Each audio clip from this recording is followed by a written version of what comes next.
ಗುಮ್ಮ ಈಗ ಅಷ್ಟಕ್ಕೂ honey trap ಬಲೆಗೆ ಬಿದ್ದಂತಹ ಆ ಸಚಿವ ಯಾರು? ರಾಜ್ಯ ರಾಜಕಾರಣದಲ್ಲಿ ನೋಡ್ತಾ ಇದ್ದೀವಿ ನಿನ್ನೆಯಿಂದ ಹನಿ ಟ್ರ್ಯಾಪ್ ಸದ್ದು. ಹಾಗಾದ್ರೆ ಹನಿ ಟ್ರ್ಯಾಪ್ ಬಲೆಗೆ ಬಿದ್ದಂತಹ ಆ ಸಚಿವ ಯಾರು? ರಾಜ್ಯ ರಾಜಕೀಯದಲ್ಲಿ ಸಂಚಲನಕ್ಕೆ ಕಾರಣವಾಗಿದೆ ಈ ಹನಿ ಟ್ರ್ಯಾಪ್ ಪ್ರಕರಣ. ಇದೇ ವಿಚಾರಕ್ಕೆ ಸಂಬಂಧಪಟ್ಟಂತೆ ಸಚಿವ ಭೈರತಿ ಸುರೇಶ್ ಪ್ರತಿಕ್ರಿಯೆ ಕೊಟ್ಟಿದ್ದಾರೆ. ಹನಿ ಟ್ರ್ಯಾಪ್ ಮಾಡೋದು ಅಪರಾಧ, ಅಸಹ್ಯವಾದಂಥ ಕೆಲಸ.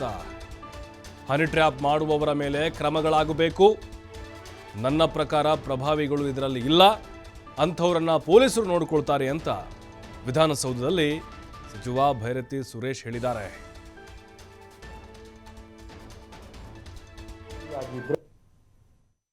ಹನಿ ಟ್ರ್ಯಾಪ್ ಮಾಡೋರಿಗೆ ಯಾವುದೇ ಕ್ಷಮೆ ಇಲ್ಲ. ಹನಿ ಟ್ರ್ಯಾಪ್ ಯಾರು ಮಾಡ್ತಾರೆ ಅವ್ರಿಗೆಲ್ಲನೂ ಕಾನೂನು ಇದೆ, ಕಟ್ಲೆ ಇದೆ.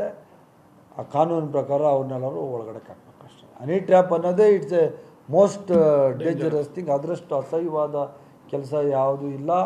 ಯಾವುದೇ ವ್ಯಕ್ತಿ ಹನಿ ಟ್ರ್ಯಾಪ್ ಮಾಡೋನಾಗಿದ್ದರೆ ಅಥವಾ ಲೇಡಿ ಆಗಿದ್ದರೆ ಅವ್ರನ್ನ ಕಾನೂನು ಪ್ರಕಾರ ಕ್ರಮ ತಗೊಂಡು ಅವ್ರನ್ನ ಒಳಗಡೆ ಹಾಕ್ತಾರೆ, ಜೈಲಿಗೆ ಹಾಕ್ತಾರೆ. ಅದು ಪೊಲೀಸರು ವಿಚಾರಣೆ ಮಾಡ್ತಾರೆ. ಹಂಗೇನೇ ಇದ್ದರೆ ನನಗೆ ಗೊತ್ತಿಲ್ಲ ಅದ್ರ ಬಗ್ಗೆ. ನಾನು ಇನ್ ಜನರಲ್ ನಾನು ಹೇಳ್ತಾ ಇರೋದು ಹನಿ ಟ್ರ್ಯಾಪ್, ನಾನು ಇನ್ ಜನರಲ್ ನಾನು ನಿಮಗೆ ಕ್ಲಿಯರ್ ಮಾಡಿ ಹೇಳ್ತಾ ಇದ್ದೀನಿ. ಹನಿ ಟ್ರ್ಯಾಪ್ ಯಾರೇ ಮಾಡಿರಲಿ ಅದು ಅಸಹ್ಯವಾದ ಕೆಲಸ, ಅದು ಅಕ್ಷಮ್ಯ ಅಪರಾಧ. ಅವ್ರನ್ನ ಒಳಗಡೆ ಹಾಕ್ತಾರೆ. ಹನಿ ಟ್ರ್ಯಾಪ್ ಮಾಡೋರಿಗೆ ಯಾವುದೇ ಕ್ಷಮೆ ಇಲ್ಲ. ಹನಿ ಟ್ರ್ಯಾಪ್ ಯಾರು ಮಾಡ್ತಾರೆ ಅವ್ರಿಗೆಲ್ಲನೂ ಕಾನೂನು ಇದೆ, ಕಟ್ಲೆ ಇದೆ. ಆ ಕಾನೂನು ಪ್ರಕಾರ ಅವ್ರನ್ನೆಲ್ಲರೂ ಒಳಗಡೆ ಹಾಕ್ತಾರೆ. ಇನ್ನು ಹನಿ ಟ್ರ್ಯಾಪ್ ಬಗ್ಗೆ ಸಚಿವ ಆರ್.ಬಿ. ತಿಮ್ಮಾಪುರ್ ಕೂಡ ಪ್ರತಿಕ್ರಿಯೆ ಕೊಟ್ಟಿದ್ದಾರೆ. ಇವೆಲ್ಲವೂ ರಾಜಕಾರಣ ನಡೀತಾನೆ ಇರುತ್ತೆ. ವಿಧಾನಸೌಧದಲ್ಲಿ ತಿಮ್ಮಾಪುರ್ ಈ ರೀತಿ ಹೇಳಿಕೆ ಕೊಟ್ಟಿದ್ದಾರೆ. ಇದು ದುರ್ದೈವ, ಇದೊಂದು ಉದ್ಯೋಗ ಆಗಿದೆ, ಸರಿಯಲ್ಲ ಇದು.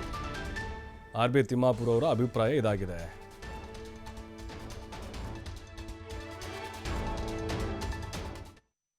ನೋಡಿ, ಇವೆಲ್ಲವೂ ರಾಜಕಾರಣದಲ್ಲಿ ನಡೀತಾನೆ ಇರ್ತವೆ. ಹನಿ ಟ್ರ್ಯಾಪು ಮತ್ತೊಂದು ಟ್ರ್ಯಾಪು ನಡೀತಾನೆ ಇರ್ತವೆ. ಅವ್ರು ಎಚ್ಚರಿಕೆಯಿಂದ ಇರಬೇಕು.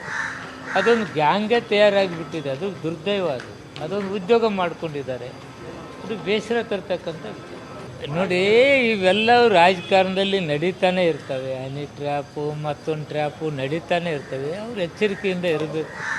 ಅದೊಂದು ಗ್ಯಾಂಗೇ ತಯಾರಾಗಿಬಿಟ್ಟಿದೆ. ಅದು ದುರ್ದೈವ. ಅದೊಂದು ಉದ್ಯೋಗ ಮಾಡ್ಕೊಂಡಿದ್ದಾರೆ. ಅದು ಬೇಸರ ತರ್ತಕ್ಕಂಥ ವಿಚಾರ. ನೋಡಿ.